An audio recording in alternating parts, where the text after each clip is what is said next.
Yitzias Mitzrayim is one of the biggest tenets of Judaism, and we're supposed to remember it every day. We're supposed to, we have Pesach, it celebrates, we talked about the story, but it seems like, we thank Hashem for freeing us from Mitzrayim, but wasn't Hashem the one who, put us in Mitzrayim? So, how do we understand, we're so grateful, but you put us there too, so how does it Right, that's a very excellent question. Again, someone else would also repeat the question a little bit. So the question basically was, we are so grateful to Hashem that we have to thank Hashem not only at the Seder, but every single day, morning and night.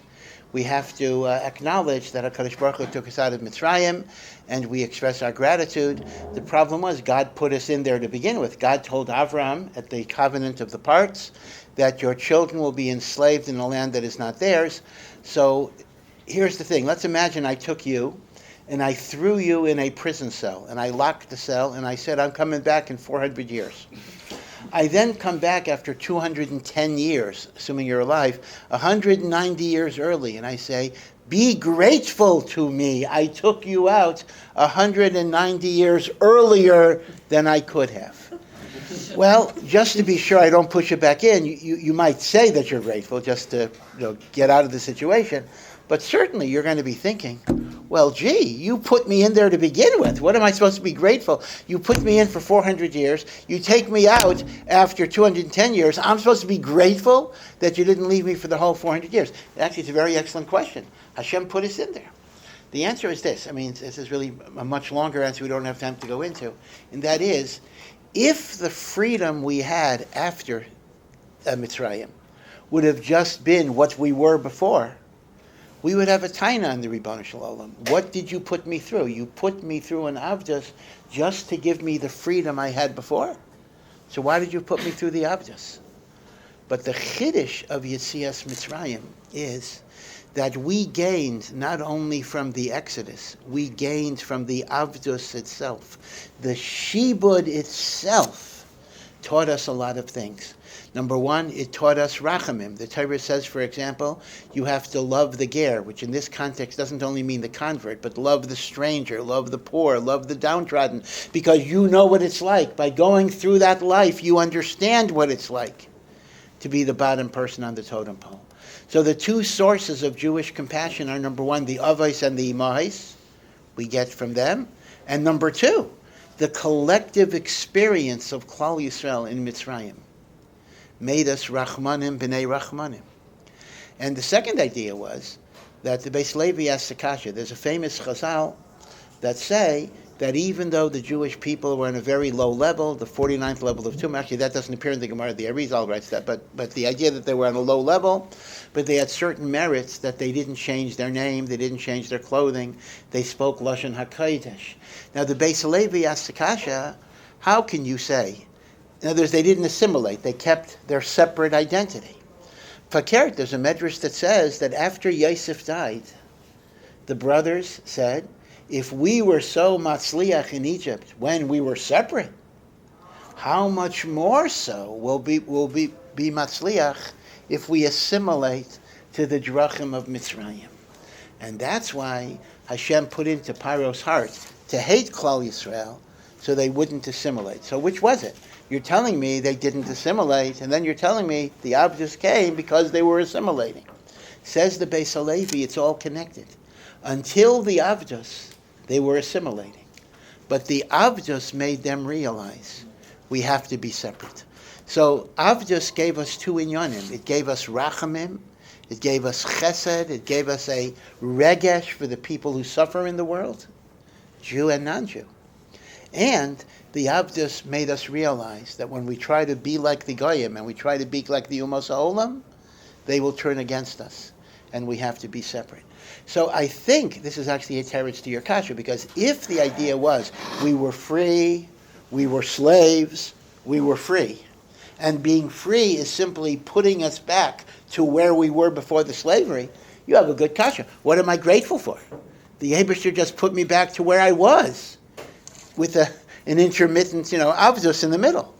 But if you understand that we grew and we were transformed from the avdus, the cheres that we have after the avdus is not the same as the cheres we had before the avdus. And for that we can be, and we must be makir tov. Yeah. My understanding of the Ashkenazi minhag of saying Baruch Shem Kavod after Tefillin Shel Rosh is because there's a suffix whether or not it's a bracha lebatala or not, and so for that you cover yourself.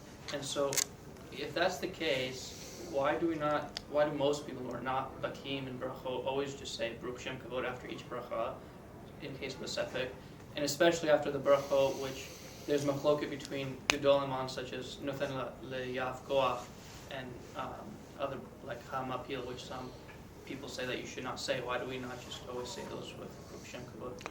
Yeah, so again, just a little background. There is a concept that when a person accidentally said a blessing in vain, so one of the ways you can neutralize a bracha levatala is by turning it into a praise for Hashem, and one of the ways that that's done is by coupling it with a verse like Baruch Shem, may God's glorious name be blessed forever.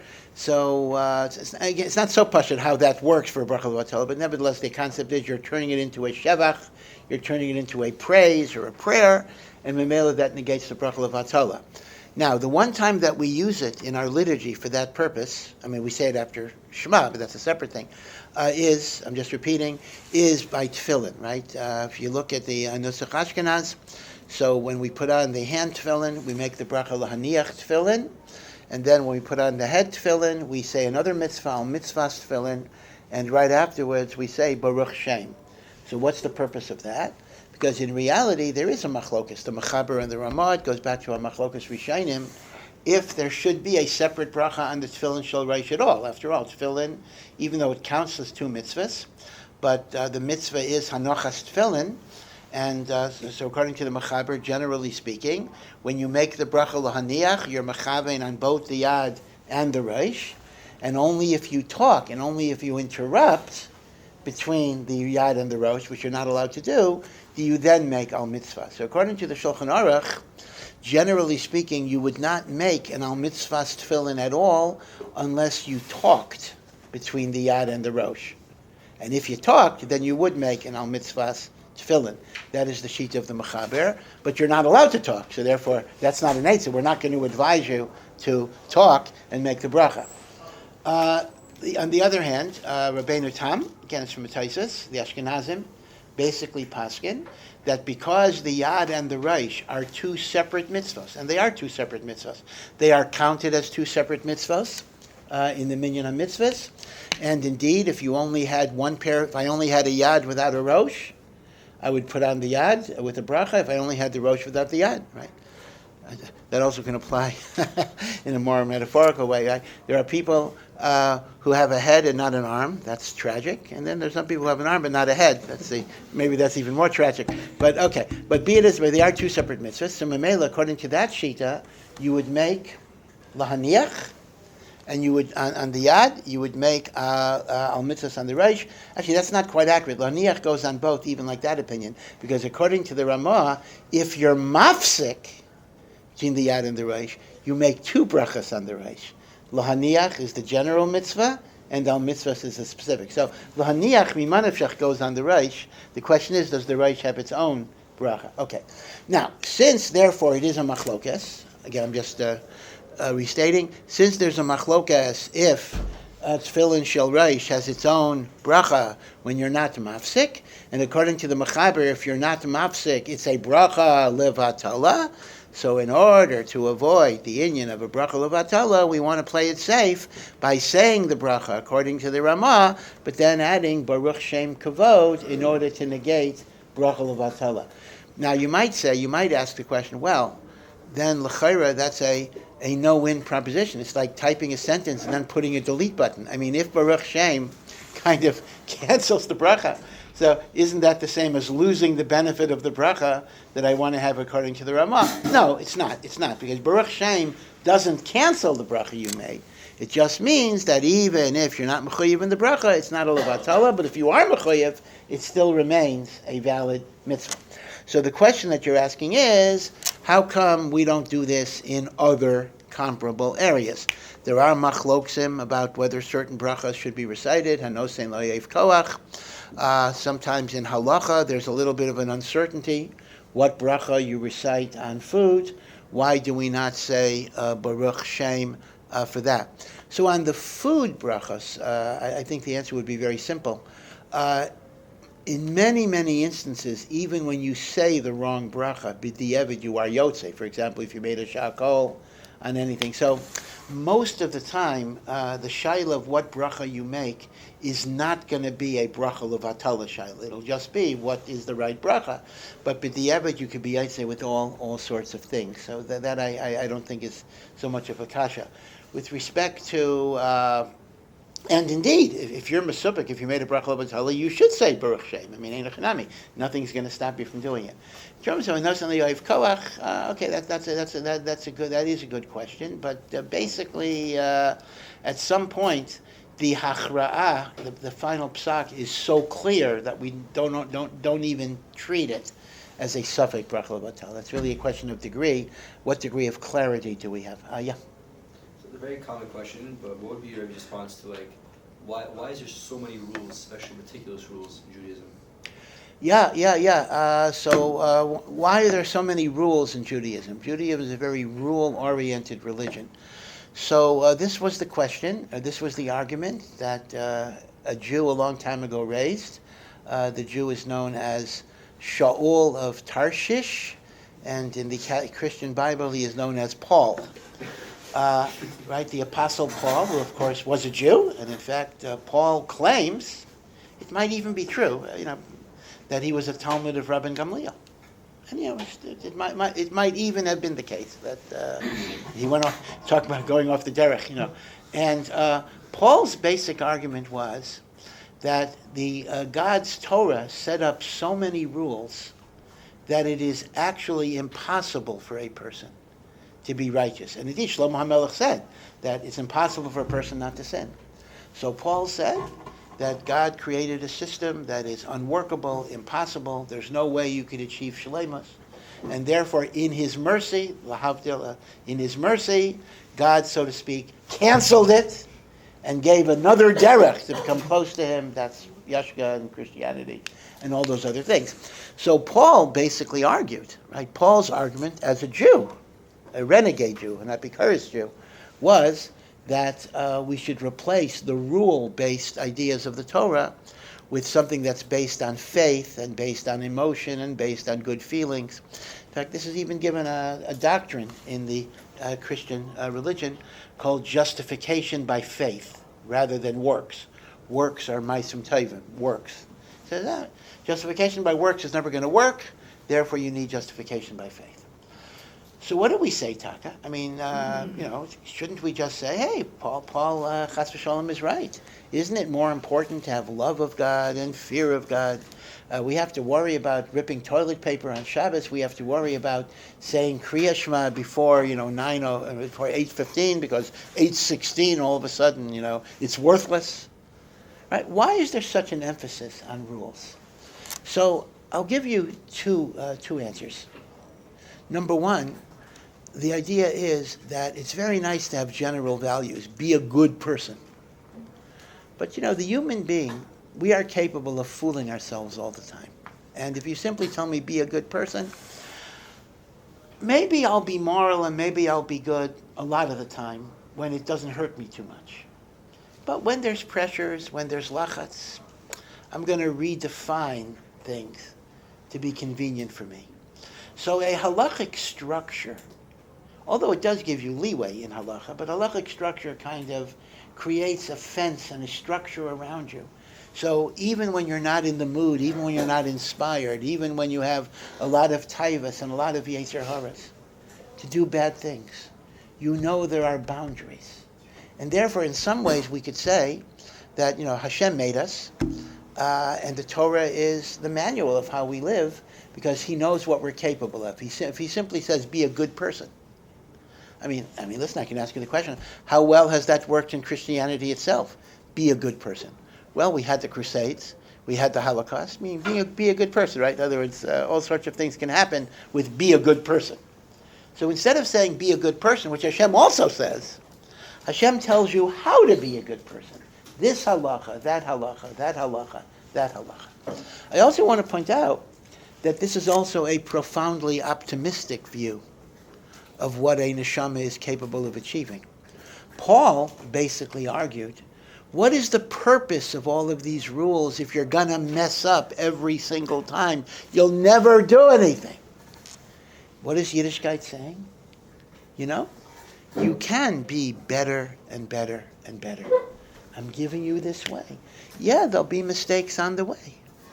But you have the potential of growing and becoming a holier person.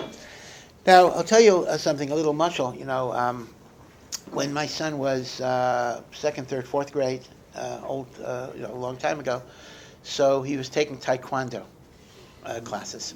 And some of you might have taken taekwondo and the like. And they have all sorts of rituals. You got to move this way and this way, bow down, what you're allowed to do because you're just bowing down in respect, etc. And there's all sorts of like ritualistic things you got to do. But I have to tell you that ritual has a very important function. It gives you a sense of discipline. It gives you a sense of proper behavior. And in many, many ways, the taekwondo classes were actually more conducive to spiritual growth than some of the Limudei Kodesh classes. So let's take something like kashrus. We could talk about the inner, deeper meanings of kashrus, the Sotahs, the Kabbalah, the idea that non-kosher animals are metame, your nefesh. But let's even assume that we have no reason at all why I can't eat this or I could eat this. But the very fact that I have to live my life with a sense that there are some things I do and some things I don't do. That even when I want to do something, I don't do it because I'm not supposed to do it. And even when I don't want to do something, I do it because I'm supposed to do it. Even if there's no other reason than that itself. There's a great, great milah that develops character. It develops discipline. And therefore the Torah teaches us, I'm not an animal who just eats what I want to do and go where I want to be. I follow rules.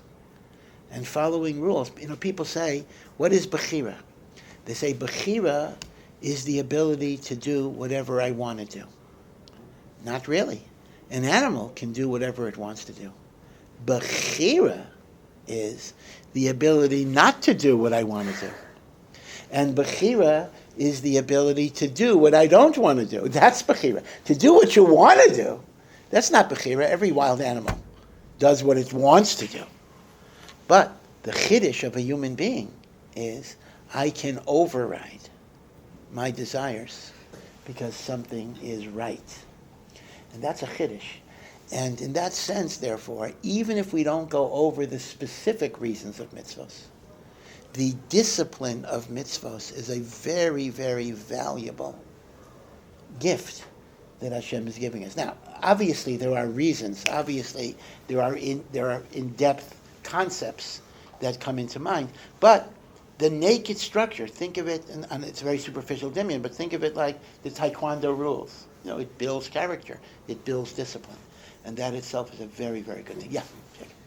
So speaking about a lot of rules and regulations, how maftir should one be in regards to checking one's food for bugs?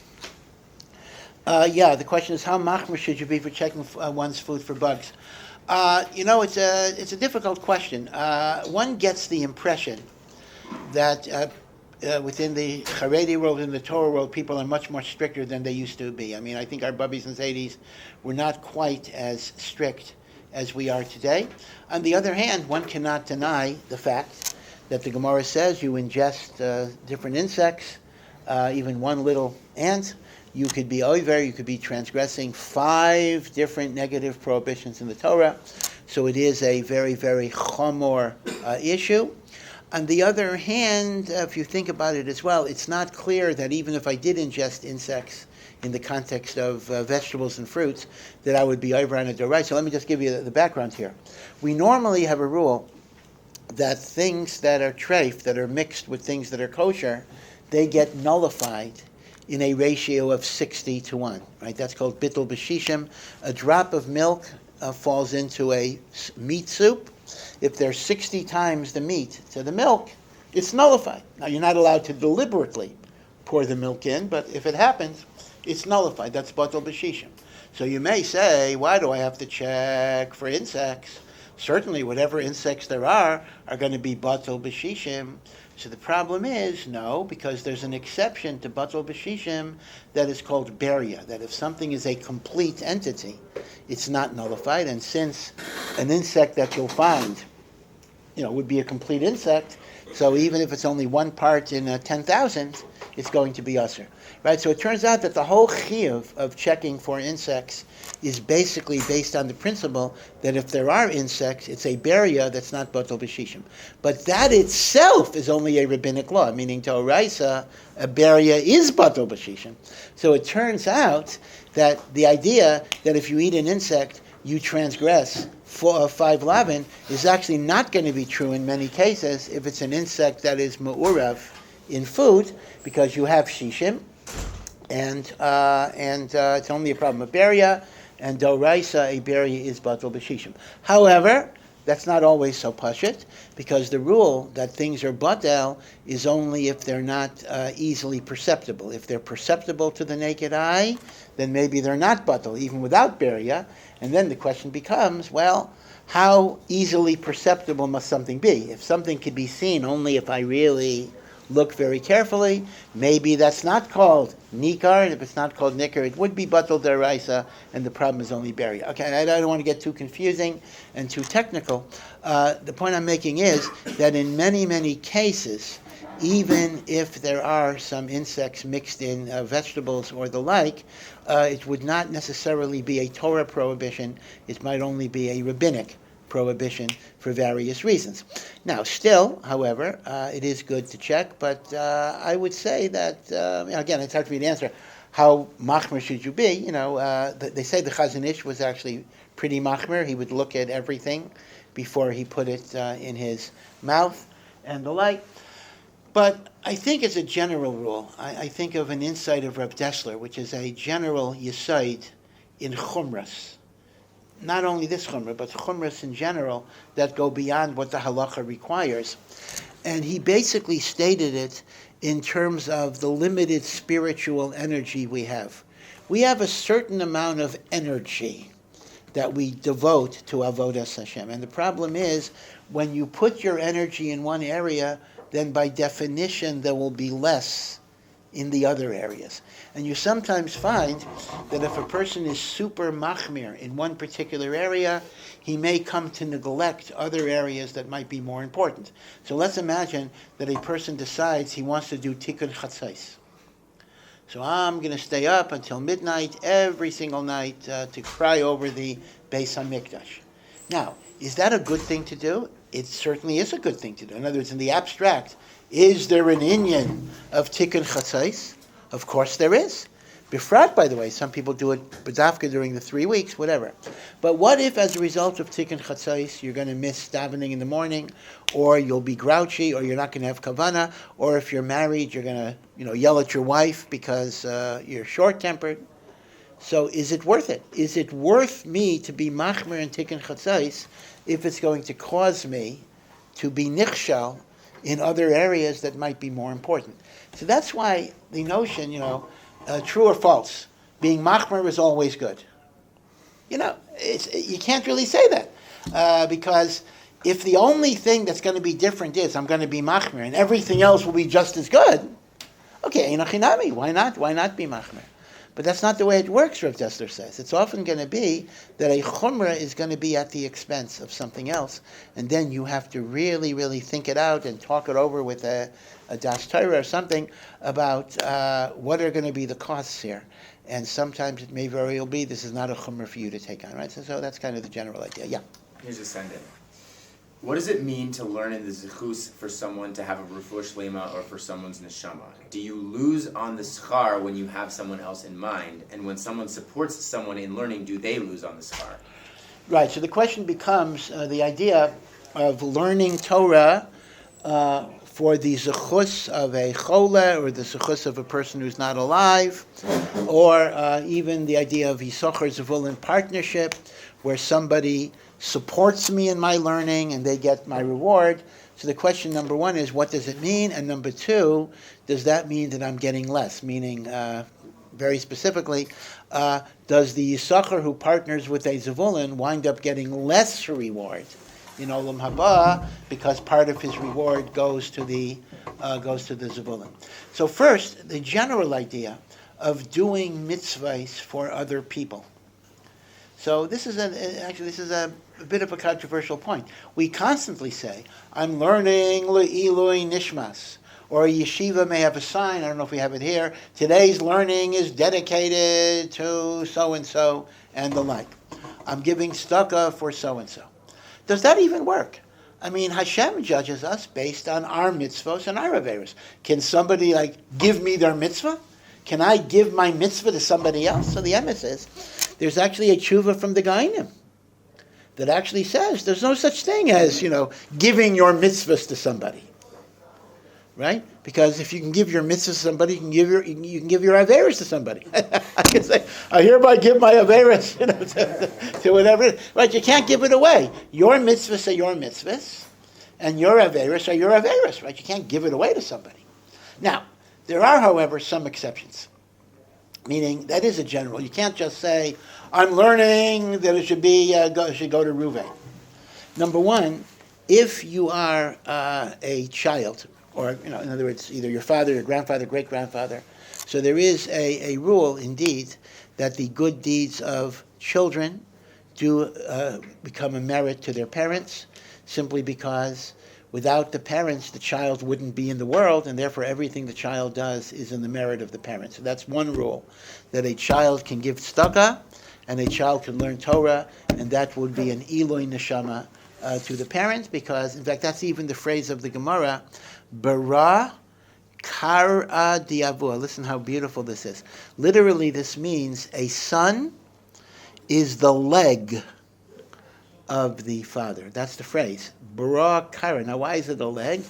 Because a leg allows you to walk, to climb, meaning even after the father is dead and is incapable, so to speak, of going up in madregas, the son is like that leg that can take him up. So that's one exception. Now, the other exception, which is really analytically the same thing, is that any time I do something that I otherwise wouldn't have done except for a nifter, so it's keilu, the nifter indirectly caused that. So, consider the following, and Rav Chaim Kanevsky actually said this. If I learn every morning in yeshiva, and then I just decide I'm dedicating today's learning for Ruvain, that's not going to work, because Ruvain in no way caused this learning. I would do it anyway. But if I learn something extra, even if it's another 5 minutes, and I say I'm doing it for Ruvain can get reward for that, because it's because of Ruvain that this learning was done. So consequently, the notion of learning for somebody other than perhaps your parent or grandparent, the idea of learning l'schus somebody requires that it be something that you otherwise would not have done. So if you otherwise would not have done it, they get credit as the gorem. Gorem is the cause, the one who causes it, even though they didn't intend to cause it. I kind of enlisted them as the causative factor in my ruchnias. Which means a person gets rewarded not only for what they do, but for what they caused other people to do. And he wound up causing me to do it, because that's why I'm doing it. Masha Ein Kain, anything I would do anyway. So what zechus is it going to be to them?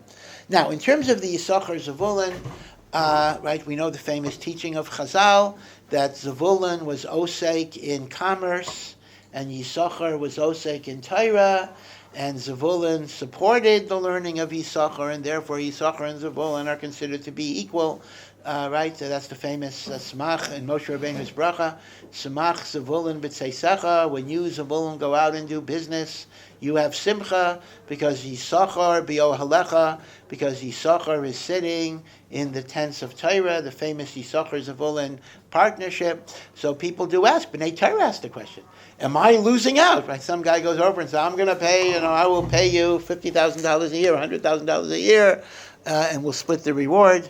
So the Ben Torah might say, well, maybe I'd rather have Olam Haba. So there are different shittas about this, but let me just say that because HaKadosh Baruch Hu is infinite, splitting the reward doesn't mean there's a finite reward that's divided in two. The simplest meaning is the reward is doubled. Meaning, let's make up a number. Just make up a number. If the sechar for your learning is 1,000,000, when we say Yisachar and Zevulun split the reward, that just means Yisachar gets 1,000,000 and Zevulun gets 1,000,000. Meaning, it is not going to be as any type of chisaron to Yisachar. That's certainly not going to. Now, it may be, interestingly enough, this is already a complicated question, that Yisachar's reward might be diminished simply because it's easier for him. Meaning, there is a special zechus to learn Torah when there's deprivation and hardship. So obviously, if my life is made more comfortable, I don't have that. But on the Etzem Talmud Torah, there will certainly not be a disadvantage. You're not going to lose by getting that support. Yeah. Why do we read the Torah throughout the week the way that we do, such as the first aliyah 3 times a week, and also what's the function of the maftir? How did it get introduced? So the question is the Kriyas HaTorah of Shabbos Mincha and Monday and Thursday goes until Sheni, right? Goes until the first aliyah. Where did that come from? How was that invented? And what is the function of what is called maftir? So let me just say the following. There is no halacha per se that you have to read until Sheni. The Gemara in Megillah tells us, actually the Mishnah tells us very exactly that Kriyas HaTorah has to be a minimum of 10 psukim. Because every ola has to have 3 psukim, and either the last ola, or machlekes which one, you have an extra pasuk there, and 3 psukim has a chashivas, and 10 psukim is keneged the aseres adibros, and keneged the asora mamaras nivra ha'olam. So it's absolutely appropriate, if you wanted to, just to read 10 psukim, a 3, and a 4, and that would be totally good. There's no magic chiyuv that you have to bedafka go all the way to Sheni if Sheni is more than those 10 psukim. The minhag became Sheni simply because I can't even give you the exact date. It's really from the time of the Rishonim. It's not earlier than that. Was simply a way of standardizing the idea so that you won't have every shul doing a different thing. That would be confusing. A Baal Koreh shows up to Lane. He doesn't really know what the minhag of the shul is. So we came along with a standardized ayin. Now the concept of maftir is the following. Originally, the way it worked was Shabbos you had 7 aliyahs, okay, and then there was an 8th guy who didn't have an aliyah at all. He was given the haftorah to read. Right? He was given the haftorah. I'm sure I told you this joke before, but when I was little and I first was exposed to the word haftorah, and they told me you read it from the prophets, etc. So I said, so because the prophets are not as choshev as the Torah, that's why we call it the haftorah. I thought that was pretty smart. But then when I got to Hafdalah, I wasn't sure how to deal with that one. But originally, the way it worked was you had 7 aliyahs l'Torah, and the 8th guy just read the Haftarah with the brachos. That's all. There was no aliyah. What happened was the 8th guy felt bad. The 8th guy felt inferior because 7 guys get the Torah and I only get the prophets. Even though today getting maftir is like a big deal, but it was actually an insult. So in order to compensate him for not getting one of the 7 required aliyahs, we give him some Torah reading as well, and it's not a separate Torah reading, it typically repeats which was already read. So the maftir was a compensation for the person who Nebuch was only given the Haftorah instead of the Torah. And that's why it does not count as one of the 7 aliyahs. You have to have 7 aliyahs and a maftir. The maftir that we paskin does not count as one of the 7 aliyahs. Yeah.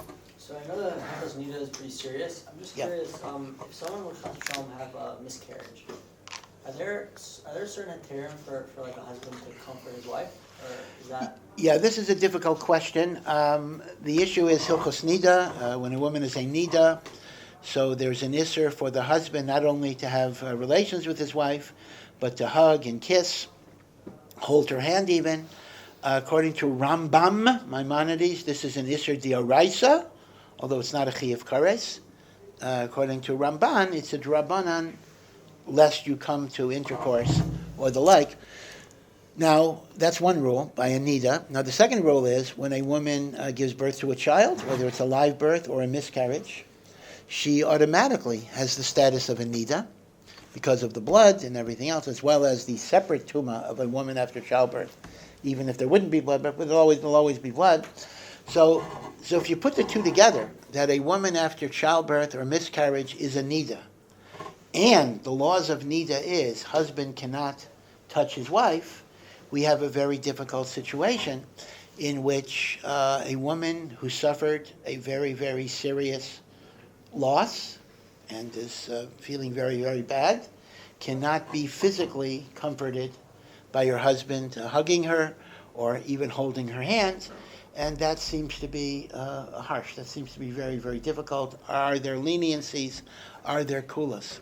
Again, I will have to admit that this is a really, really, really tough situation. Obviously, if it's a pikuach nefesh situation, if she's mamish suicidal, that's one type of heter, but that's going to be rare. That's not going to be the normal situation. Generally speaking, there is no heter. Some might maftir a hug or a handhold if it's through wearing gloves or something like that. In other words, there's no skin-to-skin contact, but even that is a das yochid. I cannot tell you that's a normative halacha, but some will allow such a thing. These are hard. In other words, if you're asking me, which halachos are really, really very, very hard to sometimes work with, this is an example. But let me point out the following idea, and that is, part of the psychological dynamic of Hilchos Nidah is that it's supposed to teach a married couple how to communicate love and how to express love in non-physical ways. The idea of nidah is not that when my wife is in nidah, I ignore her, make believe she doesn't exist. Remember, when a person gets married, one of his chiyuvim is ona. Now, ona we normally define as marital intercourse. That's what ona normally means. But the Rishonim say there's a mitzvah of aina even when his wife is in nidah.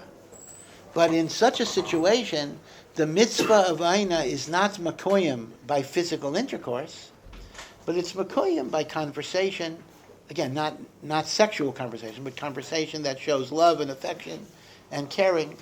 And that's much harder, because when you have the physical option, you can short-circuit communication ways. You don't have to figure out how to talk to each other. You just do physical things.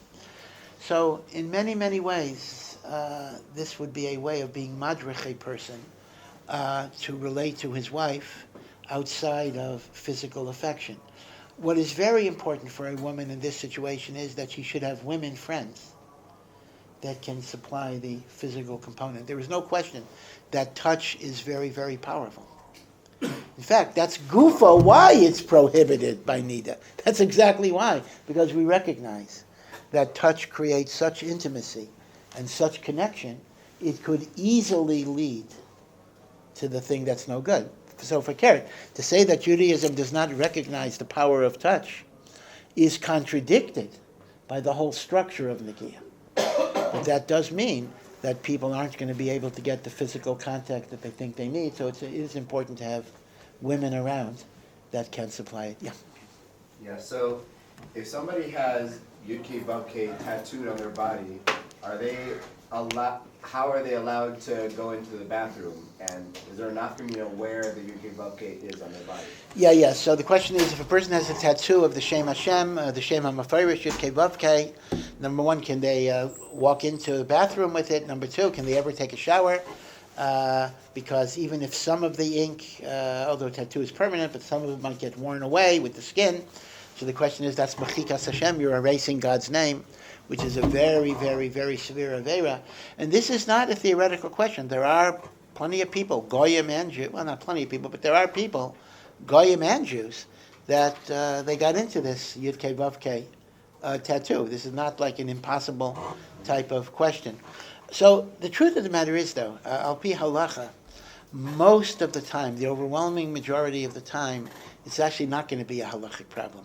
And the reason is that if a name of God is not written as an expression of the holiness of God, for example, if an atheist does the tattoo, or a non-believer does the tattoo, or even a Christian does the tattoo, it may be that bichlal it doesn't have kedushas Hashem. If it doesn't have kedushas Hashem, you can go into the bathroom with it, you could take a shower, you could even get rid of the tattoo, if you could get rid of the tattoo, because it does not have mechikas Hashem. So the only time you'd have a problem would be the unlikely case of, well, it won't be a frum Jew that does the tattoo, because, but whatever it is, a believing person who may be off the derech, but he believes in Hashem, and he understands this is Kedushas Hashem, so then you would have a problem. But Baruch Hashem, even our off the derech people sometimes they get tattoos, but they don't tend to be tattoo artists, so most of the time you're not going to have it that way. So that's important to know. Because although it is true, the Gemara actually says, if you have the Shem Hashem on your skin, you have to cover it up when you go to a shower or a mikveh, whatever it is, but in the real world of tattoos, it's usually not going to be a problem. Yeah. There's a send-in. The Gemara in Sotah 46b says that the angel of death wasn't allowed to work in Luz. It says that when the elderly's mind becomes difficult on them, they would leave the city and die. Was this allowed, and if so, why wouldn't it be evidence that we should be able to pull the plug in a case of brain death? Yes, very, very excellent, interesting question. The Gemara in Sotah talks about a certain city in which nobody ever told a lie. Everybody only spoke emes. And because everybody only spoke emes, the Malach HaMaves had no power in a world of complete truth, because the Malach HaMaves can only come in when there's some type of sheker and deception. So the Gemara says, okay, so the people of Luz were getting older and older and older, and at some point they didn't want to live anymore. But nobody ever died in Luz, right? So what did they do? So they would leave the city, and when they left the city, the Malach HaMavis could get them. So the question is, what's going on here? Isn't that a suicide, number one? And if you're telling me, well, life became so burdensome that I'm allowed to take my life under those circumstances, then what about pulling the plug? What about shutting off life support? Isn't that exactly, in a low-tech way, isn't that exactly what the people of Luz did? So it's a very excellent question, and one could imagine that the Luz might be a precedent for terminating life support and various other things if the person feels their life is burdensome. But I think the nafkamina is that when your life is being kept alive by supernatural means, you are allowed to take yourself out of the miraculous and put yourself under the law of nature. Meaning there is a very big difference between leaving the miraculous, magical city of Luz. Right? They didn't kill themselves. They simply said, I want to return to the world. And then what happens is what happens. As opposed to when b'derech hateva, I'm hooked up to a system that b'derech hateva would keep me alive, and I want to discontinue it, so that's considered a suicide, right? The halacha is, in fact, it reminds me a little, I'll give you a dimyan to this, very interesting dimyan to this. I'll give you two dimyanis, that the idea that the miraculous is not the same as the natural. Many of you have heard the story of the Ger Tzedek of Vilna.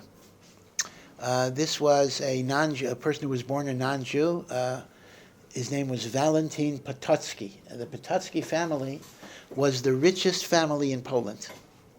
Right, rich. He owned 999 estates. And when they would ask Count Potocki, 999, why don't you just buy 1,000? He says, no, because if I buy 1,000 and people say he owns 1,000 estates, they'll say, maybe he owns 995. It's only an approximation. I want to own 999. So when people say 999, they know I own 999. It's not just 1,000, a round number and the like. His son, Valentin, somehow converted to become a Jew. He was a Talmud of the Vilna Gaon. And at that time, conversion to Judaism was a capital crime. And eventually what happened was the Ger Tzedek was in hiding, but eventually he was apprehended and he was burnt to death, burnt at the stake, the second day of Shavuos. they tell a story that as he was walking by, the Vilna Gaon stuck his head out of the window, being led to the stake. And the Vilna Gaon said, "You can run." And they explained the Shakavatariya that he had asked the Vilna Gaon came to visit him in prison. And the Vilna Gaon asked him the following question. He said, "If you want, I could be mispalel and have the whole prison walls collapse, and you can be saved, if you want me to do that." So the ger asked him, "Am I mechuyev to save my life by a miracle?" The Vilna Gaon said, "No, you're not mechuyev. You're not mechuyev to use ma'aseh nisim to be matzil yourself." So the ger said, "If I'm not mechuyev, I would rather die al kiddush Hashem." That's one thing. He then asked the Vilna Gaon a shaila, "When I'm going to be led to my death, should I go fast or should I go slow?" I should go fast because I'm dying al kiddush Hashem, and that's a mitzvah. Zurizim makdimim mitzvos. When it comes to mitzvahs, you go as fast as you can. On the other hand, every second that I'm alive is also a mitzvah. Am I allowed to cause my death to be a few seconds earlier? So the Vilna Gaon said, this must be a rarity. He says, he doesn't know. He has to think about it. Imagine stumping the Vilna Gaon. Right? And as the ger was going to his death, the Vilna Gaon stuck out his head and said, "You can run." In other words, you see from these stories that you're not mechuyev to be marich your life by miraculous means. And therefore I would suggest that that is the chiluk between the Anshe Lud and modern technologies. Another raya I'll bring, which is just a dimion, it's not a raya, and we talked about this in the other shir, that, it says on the day of Moshe Rabbeinu's death, he wrote 13 Sifrei Torah. One was in the Aron HaKodesh, and each other one he gave to a shevet. So Taisus asks a kasha in Menachos, since we have a Messiah that Moshe Rabbeinu died on Shabbos, how could Moshe Rabbeinu write 13 Sifrei Torah on Shabbos? How could he write a Torah on Shabbos? So Taisus answers, since writing a Sefer Torah, 13 Sifrei Torah, al korchach is ma'aseh nisim, ma'aseh nisim are not prohibited on Shabbos, because the Torah is referring to Teva. So if any of you want to go to Hogwarts or Harry Potter, whatever it would be, so you don't have to worry about classes on Shabbos, Taisus says, because Taisus says that malachos of Shabbos can be done al yedei. You may have to worry about Kishuv, that's a separate prohibition, but not Shabbos.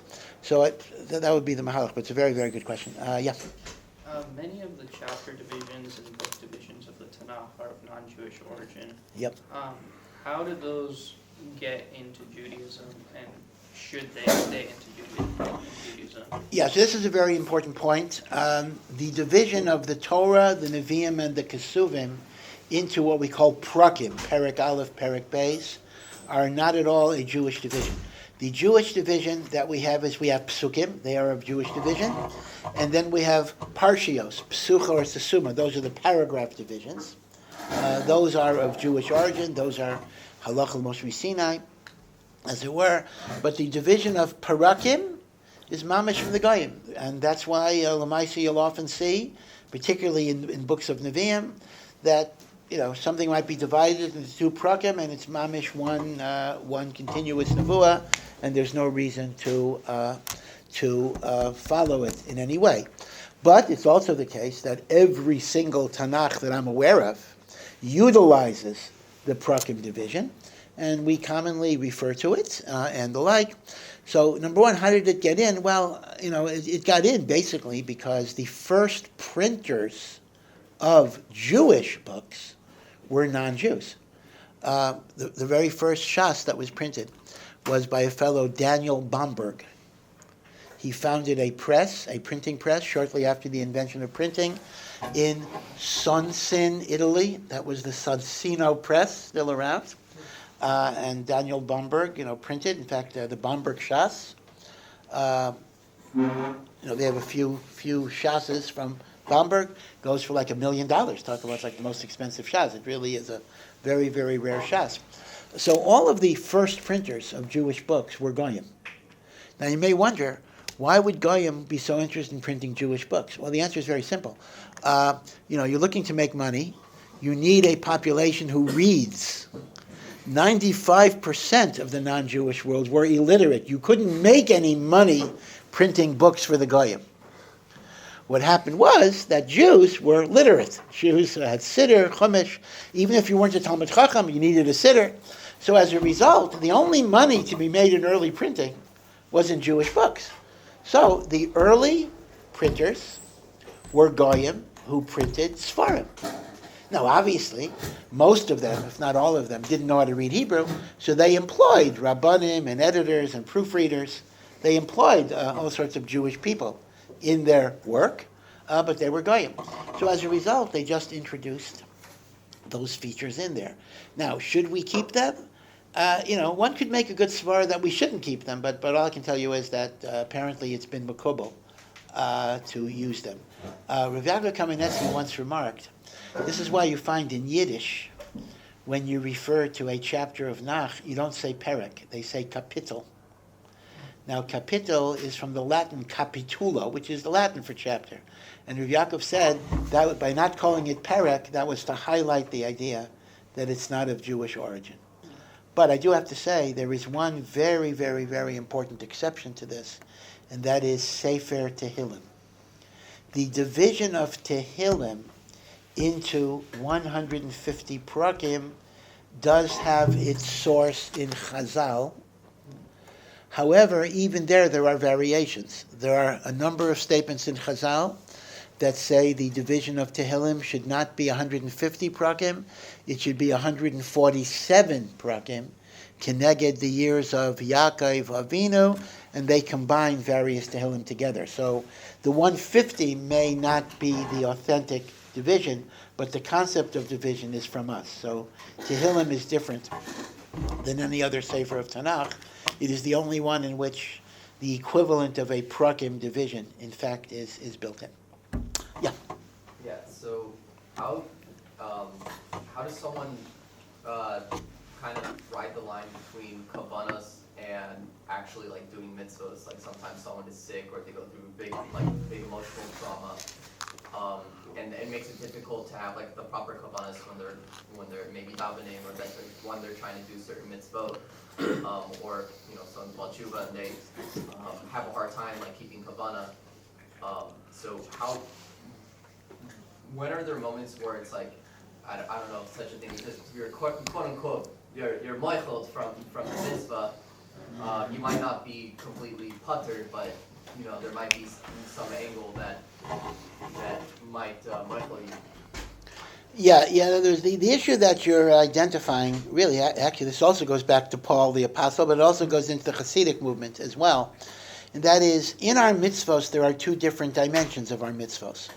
There is the Maisa HaMitzvah. There is the action of the mitzvah that has many halachas and many rules, and if you don't do it right, the mitzvah is no good. But then there's a certain subjective idea. Your reverence for Hashem, your love for Hashem, your focus, your concentration, your thinking about what this mitzvah is doing.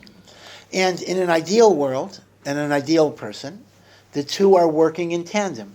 I'm doing the mitzvah with every single rule, and at the same time, my heart is filled with a passionate fire and love of God.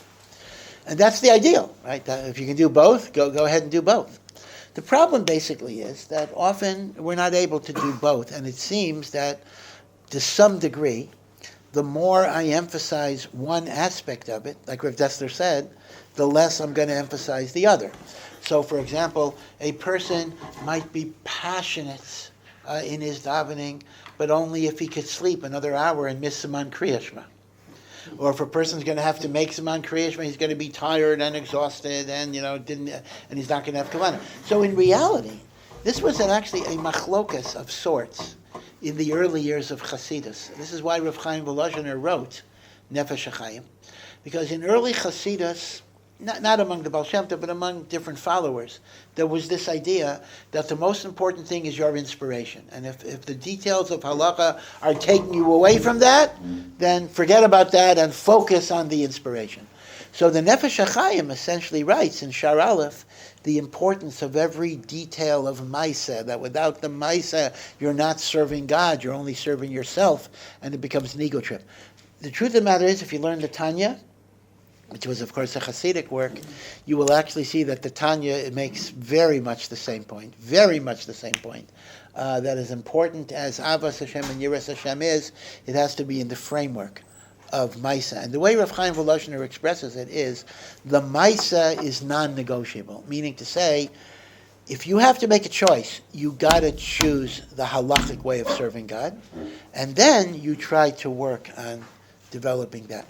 Now, it is true that it's very disheartening. It is very disheartening that if a person, due to exhaustion, due to illness, due to stresses, seems unable to summon up the inspiration and the passion, then we often feel like a failure. We often feel that it's not worth it. We often feel that we're losing the madregas that we had. But Hashem may look at it in a different way. Pirkei Avos says, L'fum tzara agra, according to the struggle and the pain is the reward. And sometimes a mitzvah that you do out of pain and suffering might be more beloved to God than these great passionate mitzvahs you do when everything is going great. They tell a story, it's a Hasidic story, the Maisa, about a man who went to the Berdichever of Levi Yitzchak Berdichev, famous, great tzaddik. And he said, and this person was a righteous person. He said to him, before Rosh Hashanah, I have a very difficult life. I have health problems. My children aren't well, and my wife is not well, and we're poor. And I would like the Rebbe to pray to Hashem to give me a bracha. And he said, and I'm not asking for a bracha because I want to be comfortable. I'm asking for a bracha so I could daven better. I could learn better. I could give tzedakah. I want to serve Hashem in a better way than I'm doing it. And based on my environment, I can't do it. The Berdichever told him, I know you, and I know you're sincere. And I know that you're asking this because you want to serve Hashem, not because you just want an easier, more comfortable life. I will be mavakesh for you. And after Rosh Hashanah, as the year went by, things didn't get any better. Things got worse. He goes to the Berdichever and says, Rebbe, you said you would daven for me. You said things would get better. Nothing got better. And the Berdichever was very, very sad. And the Berdichever said, I tried my best. But Hashem told me he gets more nachas from your mitzvahs in this condition than they would have been. The defective, incomplete mitzvahs that you're doing in your suffering are more beloved to God than the complete, beautiful mitzvahs you would do if you wouldn't have had this struggle. Actually, there's a different way of looking at it. I hope that would give a person chizuk and encouragement when they're going through a difficult matzavim like that. Yeah. Two questions. First is, Hashem tells Jewish people in this week's parsha to take nekama against Midian. I don't understand. I guess how nekama falls into Judaism. We feel like everything is the hashkafa. That's A, and B is that also after it, the Torah said that they took Jewish women not Jewish women, the Goyish women as captives, and all the young children. Those people, the women and the young children didn't seem to have anything to do with the whole plan of Midian. So why were they taken also? Yeah. So in this parsha, we read about the last war that Moshe Rabbeinu was involved in, and this is the war against the Midyanites, who were involved in enticing the Jewish people to avodah zarah and to fornication. It's so interesting because at the end of Parshas Pinchas, it seems that the Moabite women were the primary offenders. Midian was like connected to Moab, but really it was Moab. And yet Moab gets a free pass here. Not a totally free pass. We're not allowed to marry them, etc. The men, the women we actually could marry. But that's because they're low to their mishpacha, right? But Midian we go against. And the Midianite war seems to be, it does raise one of these issues like Amalek about the apparent brutality of the war. We are told that every single male has to be killed, whether it's a combatant or a non-combatant. A 5-year-old boy has to be killed. And even girls didn't get too much of an exemption. And any girl above 3 or above, gets killed. But the girls who are younger than 3, not yet capable of sexual intercourse, they themselves were allowed to be kept as servants. So this was a very brutal war. This was, in modern terms, if you call it, a genocidal war against the nation of Midian, in which only a very, very small group of people were allowed to survive this war. And really, well, first of all, the word nekama is not so much of a problem because nekama, when it's commanded by God, is really justice. The reason why we don't do revenge is because we can't really assess the totality of circumstances. But when Hashem says, engage in revenge, so HaKadosh Baruch Hu decided that this is proper. But still, this bothers us a lot. I've mentioned before the book that somebody wrote, Is the Good Book Bad? Exploring this. Well, I have to be careful when I mention books. It's a way of building up my library, although I don't. One person sent me a book, and then another person sent me a book, and then I got calls from the author that said he had heard I mentioned his book, so he wants to send me the book. So I don't need Baruch Hashem. I have 2 copies of it already, so you don't have to send me the book. But I can mention some other things I don't have yet. That would be okay. But anyway, so the thing is that these are real problems. Now, these are real problems, meaning the what you might call the genocidal aspects, whether it's Amalek, which is an earlier thing, or whether it's the notion of Midian, and how do you reconcile that with morality and the like. So there are different approaches. There are some approaches that say, actually, this is very interesting, and this really would not be that acceptable to people who don't already believe in the Torah, and that is, there is no such thing as independent morality beyond what Hashem says in the Torah. Meaning, you're questioning a commandment that God says, kill out a whole nation, because that sounds immoral. Well, no, it's not immoral because God said to do it. Meaning, the only reason murder is immoral is because God said don't murder. So when God said you can murder, you can't raise the question of it being immoral. In other words, this is basically saying it's not possible for a commandment of God to be questioned on the grounds of morality because God is the source of morality. In other words, without Hashem, I could murder. Elamai, God said not to murder, but God said murder this person. So that actually argues there is no morality apart from the Tzivoy Hashem. In legal philosophical analysis, that's called a legal positivism, in which the only force of a law is the fact that it's a law. But I'll tell you the truth, that is very, very difficult, because the emes is there are kama v'kama rayas, that there is a standard of morality by which the Torah itself could be judged. Let's go back to Avraham Avinu. When Hashem tells Avraham Avinu, I'm going to destroy Sodom. What is Avraham Avinu? He argues with Hashem, but he says at the end, Hashofet kol haaretz lo yaseh mishpat. How can the heavenly judge not adjudicate justly?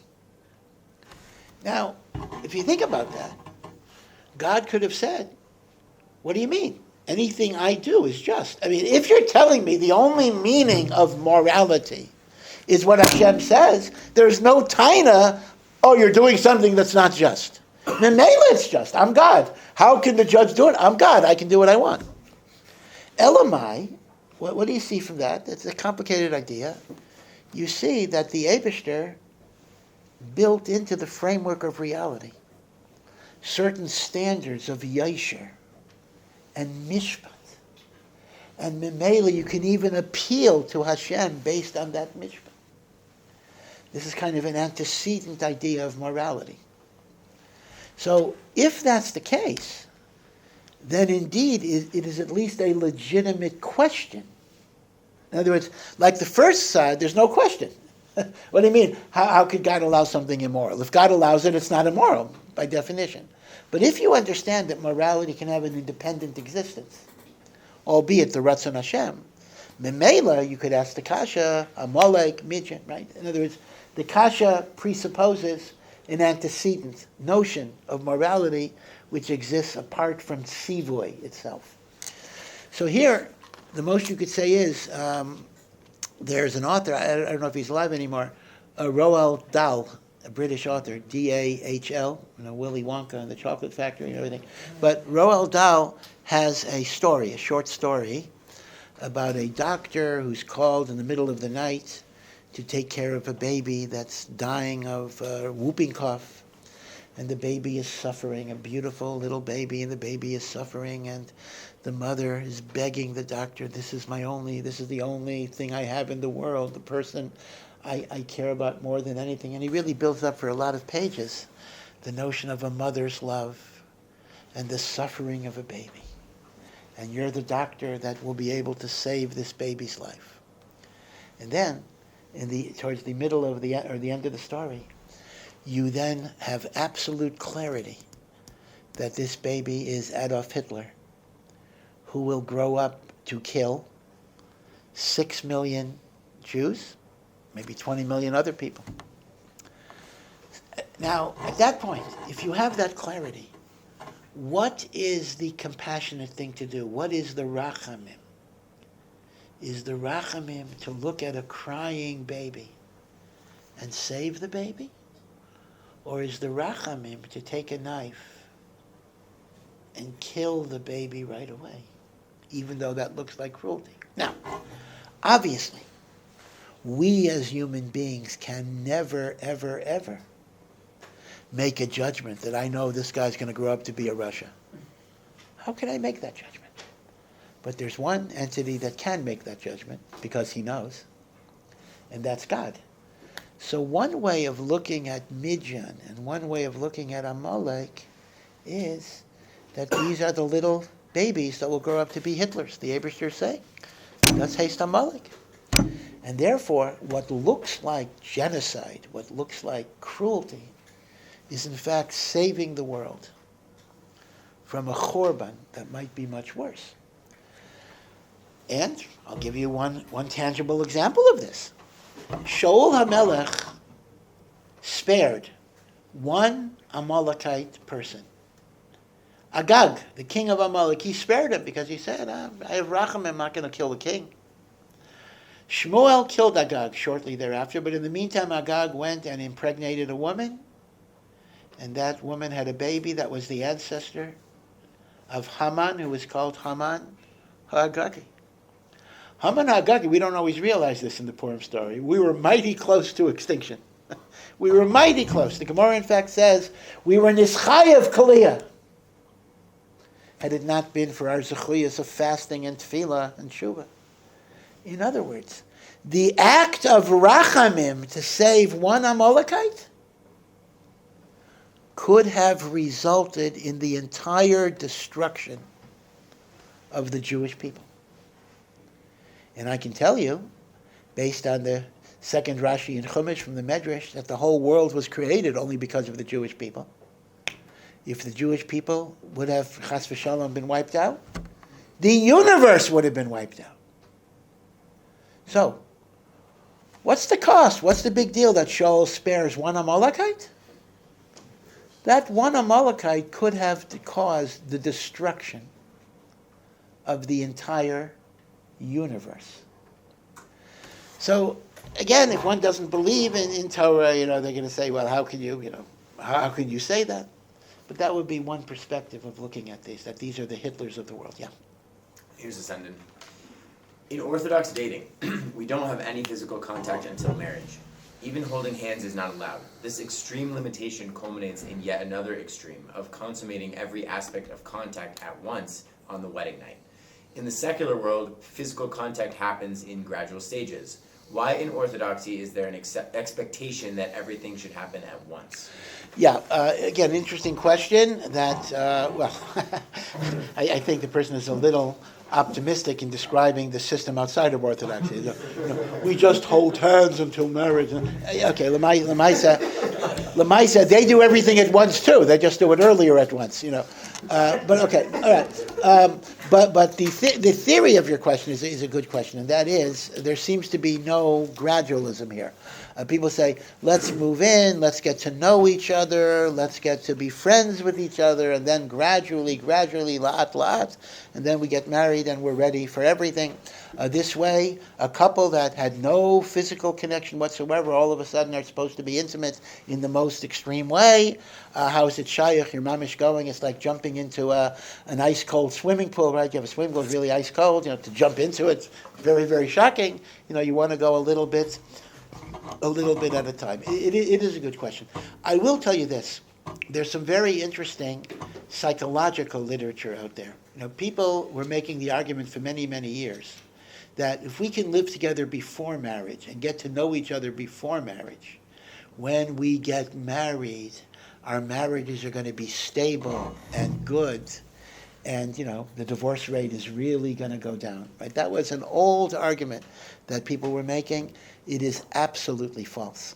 It is absolutely false. It was actually saying that marriages where the people do not live together until they're married actually have much more stability because they take the relationship much more serious. They don't look at the relationship as something that they can leave or go or do or not do and the like. So in truth of the matter is, although l'tzarenu, we have divorces too, and our divorce rate is rising. I'm not going to pretend everything is perfect. There's a lot that we have to work on, but the truth of the matter is the model of it is only in marriage that you have the fullness of a relationship is still a very good predictor of how stable a marriage is going to be. Now, the reason why, but people say, well, okay, but holding hands, is that the worst? Is that the worst thing in the world? So the short answer is, number one, and I have to be frank, the sexual urge is a very, very powerful one. And it is very, very, very, very easy to cross boundaries. Once you break a boundary, even if it's harmless in and of itself, you might think, it can very, very quickly go downhill and lead to many, many things. Now, you may say, that sounds prudish. That sounds old-fashioned. Well, those of you that have any work experience in corporate America, you work for IBM, you work for General Electric, you work for Microsoft. So there'll be an employee manual, all the rules of employees. And in recent decades, it's intensified, we have all of these rules against sexual harassment where women sue men for this and that. So the companies are afraid that they don't want to be sued for millions and millions of dollars. So they have rules. I open up Microsoft manual. It says men should not talk to women unless the office door is open. Women are advised to dress in a modest manner. So I'm reading Microsoft's employment manual. It looks like I'm reading Kitzur Shulchan Aruch or Shulchan Aruch or something. What's going on here? Why is Bill Gates, writing manuals about tznius and about yichud and about negia and chibuk v'nishik? I thought this was old-fashioned. I thought this was prudish. I thought this is from the Middle Ages. The answer is that even the secular world is realizing that there have to be boundaries between men and women, because if you don't keep the boundaries, bad things are going to happen. Now, granted, Microsoft is not doing this l'shem shamayim. It's not because they're doing it because they don't want to be sued for $10 million. Okay, granted. But nevertheless, the hakara is there. So, yeah, it does create a certain difficulty. It does create a difficulty, but it also means that you're not going to cross a boundary. And I'll also give another aspect, maybe put it in other words, what I said until now is it prevents negatives from happening. That's one thing. But there's another aspect as well, and that is by saving everything for marriage, that means all expressions of sexuality, not just intercourse, are ways of expressing the deepest love and connection to the significant person in your life, instead of diluting it and cheapening it and making it available to people who you don't really have that connection to. So it enhances the positivity of a marriage relationship, and it prevents a slide into things that are improper. So it is hard, and that's why, again, I have to be honest, this is why Chazal wanted people to get married young. Among Hasidim, marriage is still relatively young. Among Litvisha, and certainly among the modern Orthodox, marriage is late. People get married 25, 26, 27, 28, sometimes even beyond that. And that's a very difficult situation because, frankly, a person's sexual development peaks at around 17 or 18, and there's no heter, there's no permissible expression of it. So Chazal very much encouraged young marriages. Young marriages are a good thing to be kaivesh the Yetzer Hara. The problem is that many of us are not emotionally ready for it. We don't have the parnasa, we don't have the emotional resources. So nebuch we have to wait. But in an ideal world, we would get married much, much younger than we get married. That's why Pirkei Avos says, Ben Shemaina Asar L'chuppah. Yeah. As a follow-up from before, what is the purpose of Hashem putting Rishayim into the world that he would then command to have killed? Yeah, what is the purpose of Hashem putting Rishayim into the world if he would then have them killed? Yeah, so one answer is, well, okay, the answer I would have said, but then I see that it may not be a good answer, is that if people are not born Rishayim, so they have bechira, so Hashem put them in the world and they could make choices. The only problem with what I just said, although I think that's an answer most of the time, but when you're dealing with Amalek and the like, you're not really giving everybody choices because you're told to kill the babies. Now, under those circumstances, killing the babies, I'm not dealing with somebody who made a choice to rebel against God. He just had the bad fortune of being born to that particular nation. So my teretz would not be a teretz for that. So what's the purpose? But again, there seems to be a concept that you look at national entities as entities. So I could say Amalek as a nation chose to be evil. They were not born to be evil. Therefore, Amalek as a nation will be destroyed. Now, even though it's true that there are going to be individual components who didn't make a choice, but if you look at nations as entities, it's like saying, oh, when you kill a Russia, why does the fingernail have to die? The fingernail didn't choose to do it. The fingernail is part of the Hamsa. And Memela, that's how you look at it. So I would say the national entity made choices, and they could have been righteous. Amalek also could have been righteous. It's an important thing to remember. Nobody is born to be a Russia. Yeah. Could we explain this phenomenon that Mitzrayim created a magic barrier around Mitzrayim that Klal Yisrael couldn't leave? And if that was the mitzvos, how could Moshe Rabbeinu leave after he killed the Mitzri? Yeah, so the question is based on a medrash that says there was a magic barrier around Mitzrayim that no slave could ever penetrate Mitzrayim, and yet Moshe Rabbeinu was able to do it. So the truth of the matter is, I mean, Maharal, other Meforshim or Masbir, that these types of agadatas do not have to be understood mamash literally. We're not necessarily talking about a force field. We're not talking about, if I would try to escape, I would bump into this like plexiglass partition that I couldn't get out of. Rather, the Maharal says this is a metaphoric way of saying that b'derech hateva, the society was so restricted that there was no way of getting out. In other words, the Medrash uses miraculous language to be madgish, to emphasize that b'derech hateva there would be no Yitzhak. Just like we could describe, for example, the Berlin Wall, or whatever it is. It's not that there was a miracle. People may have escaped, whatever it would be, but it was so difficult that becomes a miracle. And once again, I mean, the reason for that, the reason why Hashem made it that way is Hashem wanted to emphasize the miracle of His koach, that no human boundary could restrict Hashem. So He had to make Mitzrayim as escape-proof as possible. Otherwise, it wouldn't have shown the greatness of HaKadosh Baruch Hu. Yeah.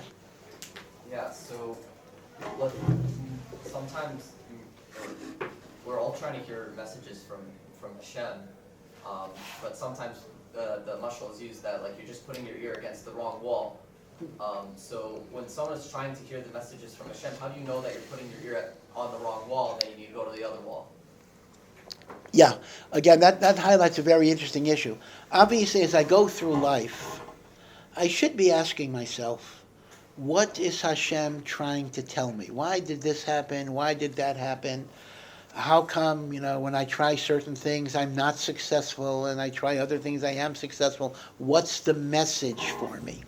And should a person do that? Obviously, yes. Chazal say, if something bad happens to you, yifashpesh b'masav, I should engage in introspection. So all of that is good, but at the same time, a person has to know, number one, that we're not Nevi'im, we're not prophets. And as you say, I'm putting my ear to the wrong part of the wall, I'm picking up the wrong signal. I mean, even something like, if you encounter difficulty in something, what is that telling you?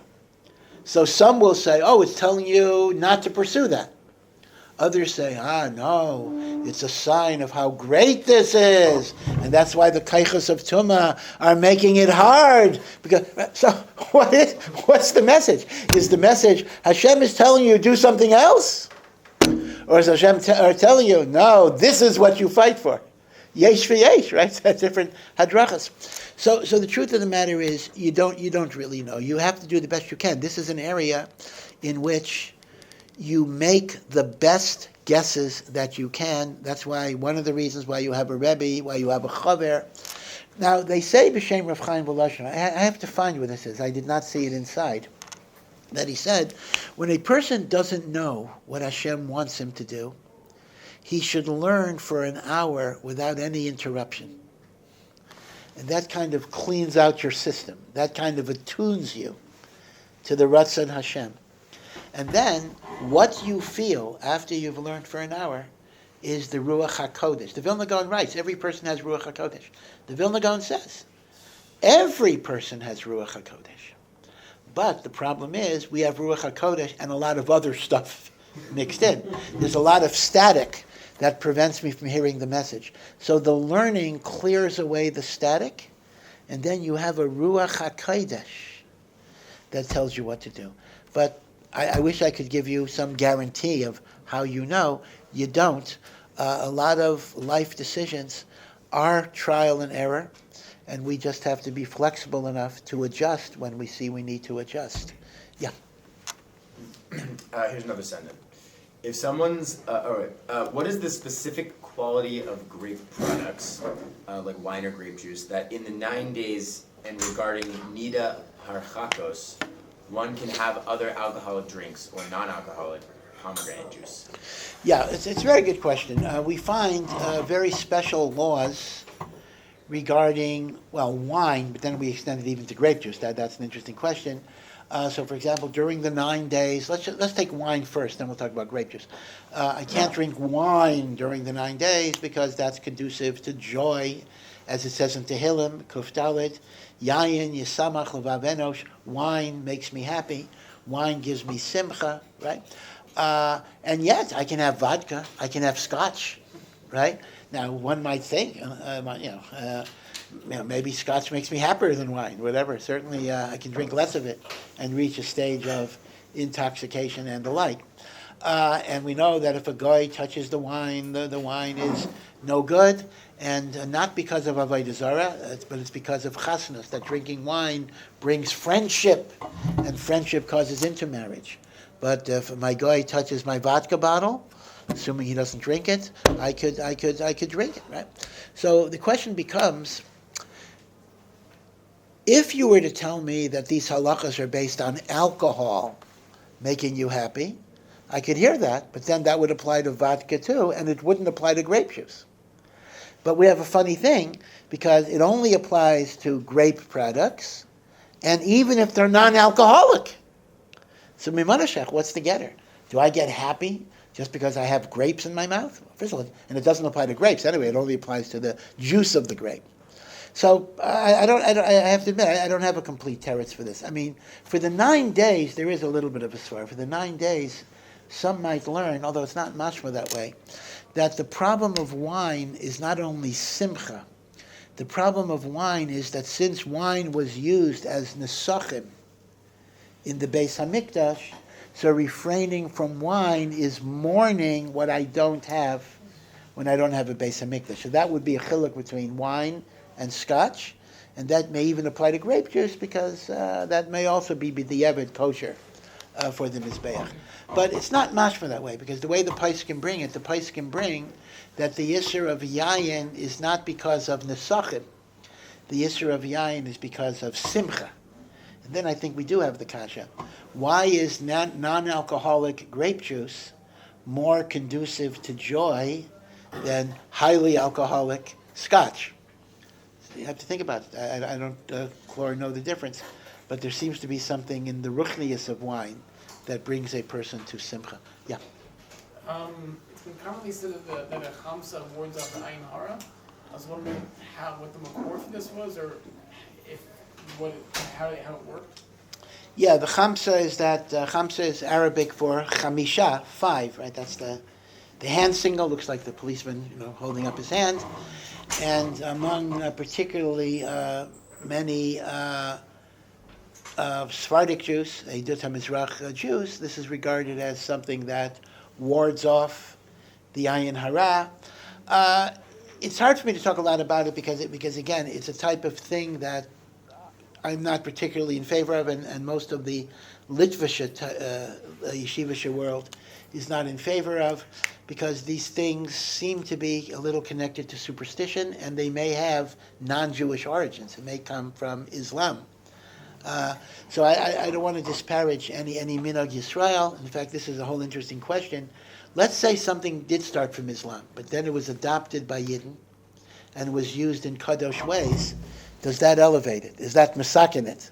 That's a whole issue. We know there are nigunim that were taken from the goyim. That I remember I was davening mincha once in the Shtiblich in Mei Ashorim around December, the end of the month of December, and all of a sudden, a Hasidic guy's cell phone goes off, and it starts playing. Silent Night.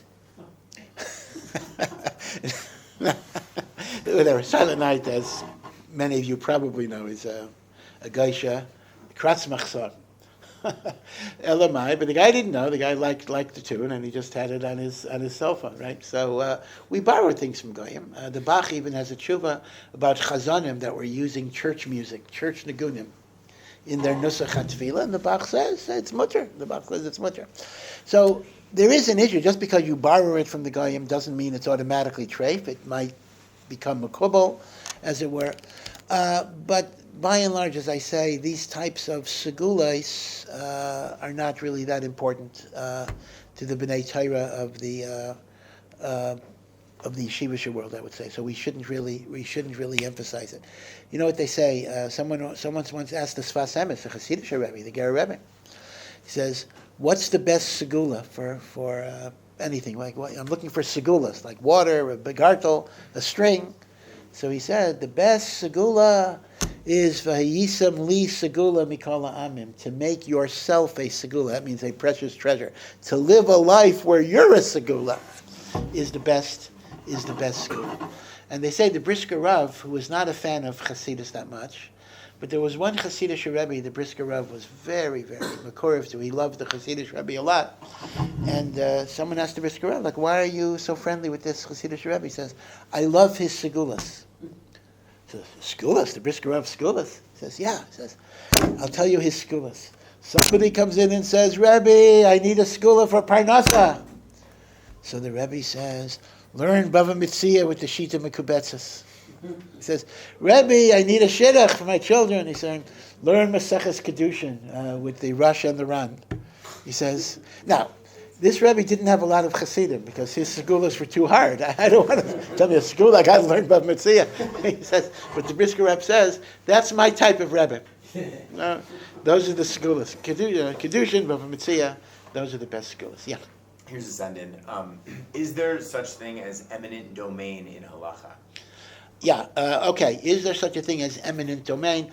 For the non-lawyers in the room, eminent domain is simply the power under the U.S. Constitution, but also in Israel as well. Most countries have it, in which the government can take property to build a road, whatever it is. They could take private property. They have to pay, but they could take the property bal korchach, against your will, for what is called a public purpose, as long as they give just compensation, and you don't have the right to say no. In the United States, that is beferish in the Constitution and the like. Does halacha have such a power of eminent domain? 100%, at least when there's a melech, and that is, it says beferish that when there's a Yiddish melech, a melech can take property and use it for the tzarech of the Medina. The interesting question is, this is called Mishpat HaMelech. This is the powers of a melech, and it's in the Rambam, Hilchos Malachim. The interesting question is, how do you apply Mishpat HaMelech to governmental systems that don't have a melech? In other words, would it apply to a modern government? Does it apply to the Israeli government, etc.? Does it apply to non-Jewish governments as far as halakha is concerned? So this is a huge machlekes. There are those that say that the powers given to a melech are powers given to a melech. When you don't have a melech, you don't have the power. Rav Kook has a number of tshuvas where Rav Kook basically says that a melech is a kinoi for whatever the accepted governmental structure of that country is. So if it's a democracy, the democratic process will have that power, meaning melech is, at least for this purpose, is simply the one who exercises political power. And therefore the Mishpat HaMelech is the halachic power that the Torah gives to the political leadership of a society. And therefore Rav Kook wrote that even if it's not in the tzura of a monarchy, these powers would still be there. So it would seem, according to Rav Kook, it would be a davar pashat that at least a legitimate government, now legitimate government, that may be tricky, a legitimate government would have the power of eminent domain. So people do ask the kasha though. You may recall a story in Tanach about Achav. Achav wanted a vineyard of a guy called Navais. And he really wanted the vineyard. Achav refused to sell it to him. So basically, there was a show trial where false witnesses came forward that this guy cursed the king, and therefore the guy was executed. And if a person is executed because he's myrate against the melech, the king gets the property. And that way Achav got kerem navais by getting the guy murdered on a trumped-up charge. And you'll recall from the book of Malachim, this was a tremendous, tremendous aveira. So people ask the kasha, why did Achav, good, Achav is a Rasha, but even Achav is not going to do riches if he doesn't have to. Why does Achav have to resort to getting the guy killed? Achav had the right of eminent domain. Achav simply could have confiscated the property. Good, he'd have to pay for it, but Achav was willing to pay for it initially. Right? What about Mishpat HaMelech? So one answer would be that Mishpat HaMelech is similar to eminent domain, so the land has to be taken for a public purpose. So if Achav would confiscate the property because he wanted to, whatever it is, build a road or whatever it would be, Einochinami, Achav could have done it. But Achav was confiscating the property for his private use. B'chi Gavne, there is no Mishpat HaMelech. Just like the president can't confiscate your house because he wants to put up guests or whatever it would be. So Memela, Achav had to make the guy a traitor to the Malchus, which gave him the right to the property, right? So, B'kitzur, I think there would be an eminent domain. Yeah. So, why in the case of Midian, we were allowed to take their booty and their slaves, money, whatever it was, animals, but in the case of Amalek and in the case of Yericho and other cases in Nach, we weren't allowed to take?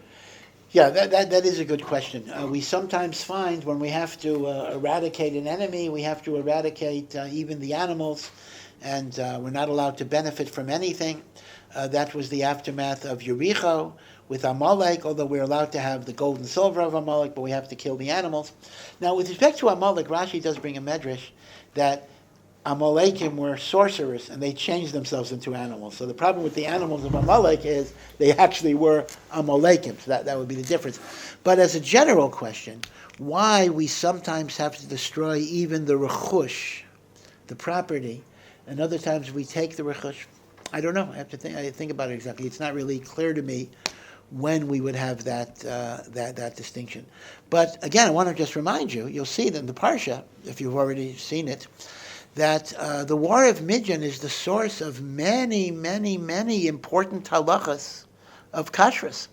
The war against Midian is the source of how you kasher, treif, pots and pans, right? Because the way it absorbed the treif is the way you kasher it. That's the fundamental principle. So things that absorb by direct fire, like barbecue spits, you have to kasher by fire. And things that absorb by hot liquid, you kasher by hot liquid. That's called kibolo, the way it absorbs.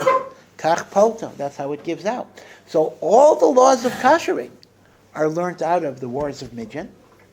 And the chiyuv that you have to bring to the mikveh, utensils that you're using for food preparation, you have to be toivel, is from this parsha too.